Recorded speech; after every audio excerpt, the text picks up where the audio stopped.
आज की जो ये प्रेस वार्ता है ये आप लोगों के माध्यम से मैं समस्त वहाँ शहर के निवासियों के लिए एक महत्वपूर्ण सूचना शेयर करना चाहता हूँ। जैसा कि हमें कुछ दिनों से एक विभिन्न प्रकार की जो है भ्रांतियां या तथ्यहीन खबरें जो है वो चल रही है कि भाई नगर निगम बनने के बाद जो है संपत्ति कर लगा है, हाउस टैक्स जो है, प्रॉपर्टी टैक्स और हाउस टैक्स जो लगा है, इसको लेकर काफी जो खबरें चल रही है, जो उसमें से अधिकतर खबरें जो है पूर्णतया तथ्यों से विपरीत है और उनका वास्तविकता से कोई लेना देना नहीं है।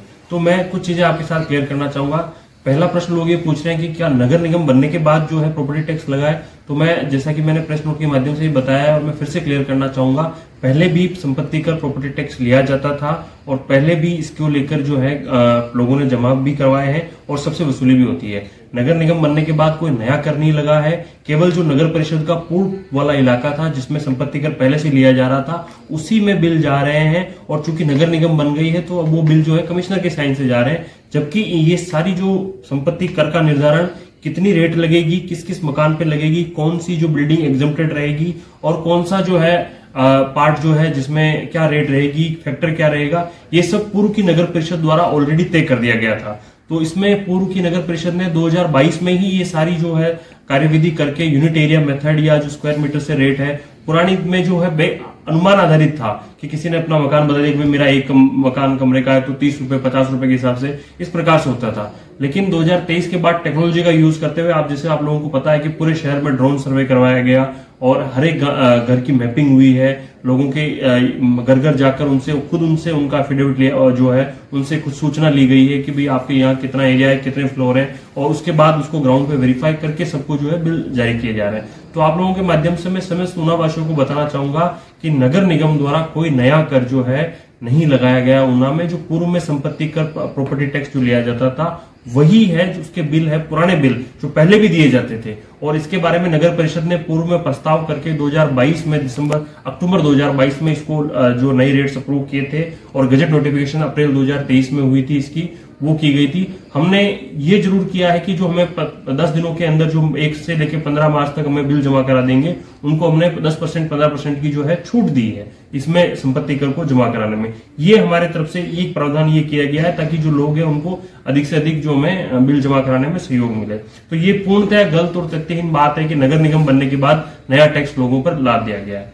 सर, जिस तरह से नगर निगम ऊना में गठन हुआ उसके बाद जो 7 लगती पंचायतें जो नगर निगम में शामिल की गई हैं उनको विकास कार्य को लेकर किस तरह से जो है वो प्रशासन आगे चला? इसमें हमने चूंकि नगर निगम बनने के बाद 13 पूर्ण पंचायतें और एक आंशिक पंचायत जो है वो नगर निगम में शामिल हुई थी, तो उनका चूंकि हमें खुद इस बारे में जरा क्लैरिटी नहीं थी कि उनका आगे के वर्क 1 साल का जो उनका टेन्योर बचा हुआ वो किस तरह किया जाएगा। तो हमने इसको लेकर जो रूरल डेवलपमेंट डिपार्टमेंट है उसको लेटर भेजा था। उन्होंने शायद लॉ डिपार्टमेंट से हमने बीसी में भी इस मामले को उठाया था, उन्होंने हमें बताया कि वो लॉ डिपार्टमेंट से इसके लिए क्लैरिफिकेशन ले रहे हैं और क्लैरिफिकेशन लेने के बाद हमको उन्होंने एसओपी जारी की है।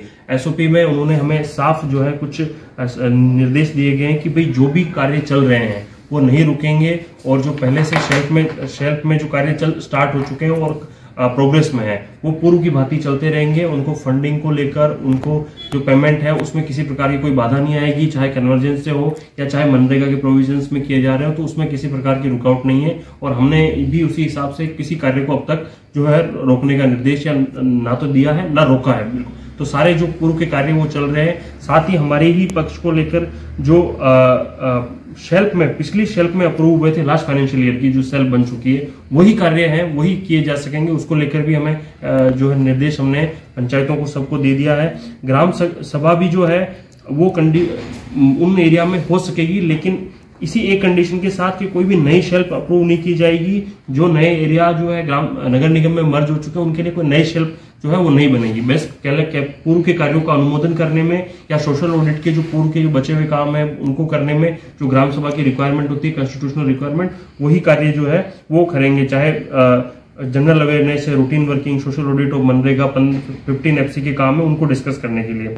और रजिस्ट्रेशन ऑफ बर्थ और डेथ इशू और सर्टिफिकेट जो भी पंचायतों से सर्टिफिकेट दिए जाते हैं वो निर्बाध रूप से पंचायतों द्वारा अभी भी दिए जा रहे हैं। इसमें किसी भी व्यक्ति को अब तक ना हमें कोई शिकायत मिली है और ना ही हमारे पास कोई मसला आया है। और फिर भी हम आपके माध्यम से ये कहना चाहते हैं कि अगर कोई जैसे मैरिज या चाइल्ड बर्थ रजिस्ट्रेशन करना चाहता है तो उसके पास दोनों विकल्प खुले हैं, वो अपनी पंचायत में भी करवा सकता है और नगर निगम में भी आके जो करवा सकता है। और हमें बड़ी खुशी है कि लोगों में जागरूकता है, लोग हमारे पास भी आ रहे हैं और पंचायतों में भी करवा रहे हैं और उनमें किसी प्रकार की कोई जो है दिक्कत नहीं आ रही है। साथ ही जो रूटीन एक्टिविटी ऑफ पंचायत है, जैसे बिजली के बिल है, सीमेंट के बिलों का भुगतान हो गया या चौकीदारों की सैलरी है, ये सब कुछ है, ये ऑलरेडी हमने डिस्बर्स जो है टाइमली कर दिया है और उसमें किसी प्रकार का कोई इश्यू जो है अब तक बिल्कुल भी नहीं आया है। सेक्रेटरी के जो ग्राम पंचायत है उनको एक स्पेशल निर्देश जरूर इस एसओपी में दिया गया है और ये एसओपी मैं आपको शेयर भी कर दूंगा। इसमें उन्हें कहा गया है कि वो हर पंचायत की मूवेबल और रिमूवेबल प्रॉपर्टी की एक इन्वेंट्री तैयार करेंगे और ये इन्वेंट्री उपायुक्त महोदय के माध्यम से नगर निगम को जो है ट्रांसफर कर दी जाएगी। तो इसके लिए हमने प्रक्रिया जो है लगातार शुरू कर दी है।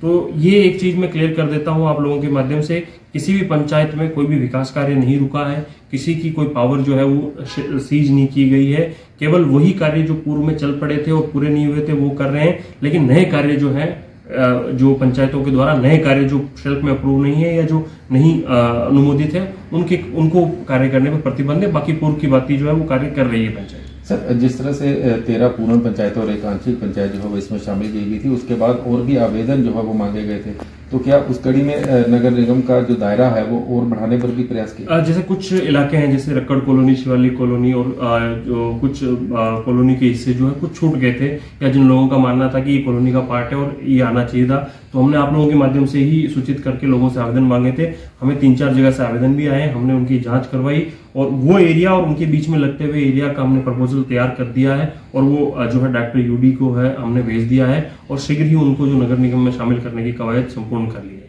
थैंक यू, धन्यवाद। 9 years ago, Super Magnet Group took the first humble step towards reinventing school education by establishing a school to cater the need for fastly changing scenario in education. With just 5 students, the journey started through culmination of 3 young minds, Engineer Shagundar, Mrs. Vatika Sood and Mr. Amit Kapil, has blossomed into a thriving educational group having more than 1000 students. At Super Magnet, we believe that our learners, they are not only children, but they are young adults and they are growing at a very fast rate. We are introducing AI as a part of our curriculum.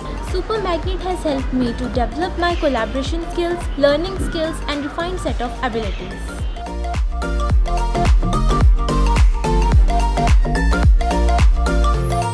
I have the opportunity to be the captain of our school team.